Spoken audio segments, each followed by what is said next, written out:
these little boys, they couldn't even get instruments at the time, so they played on buckets. And to this day, they're known as the Junkyard Band. You know what I'm saying? Reds and the Boys, Red Essence, Pleasure was all girl go-go band. EU, Mass Extinction, a little bit in the Massacres. It was just popping up. The bands were popping up all over the place, and people would love it.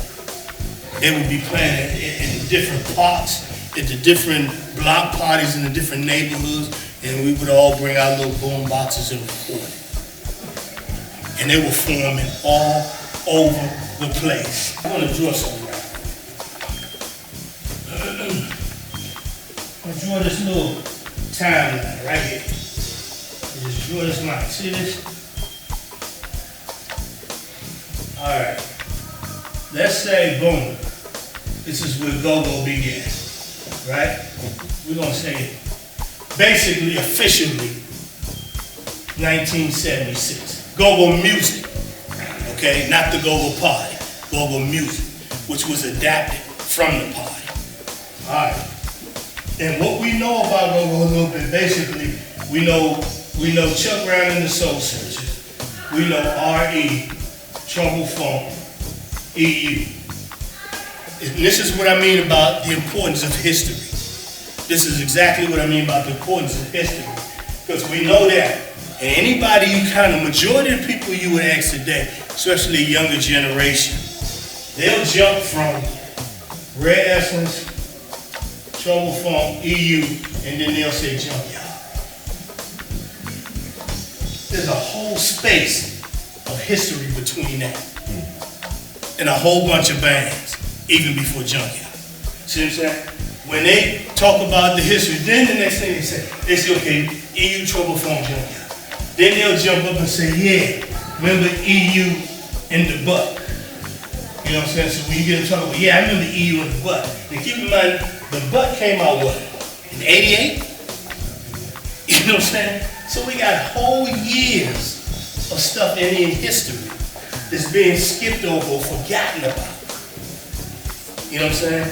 Even now, right now, go-go today is a real big thing because we got the thing called the bounce beat movement going on. What's even big is the whole don't mute go-go thing. All right? In between here, they'll talk about the butt, and then they'll jump to here where they talk about bands like Backyard, Northeast Groupers. So now we're talking early 90s, and there's a whole history of stuff. And it's important to know that history.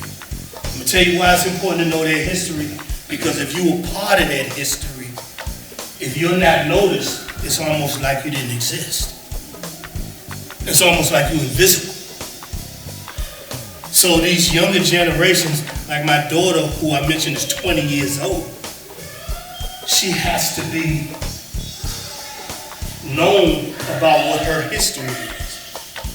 You know what I'm saying? They said, what's the old saying go?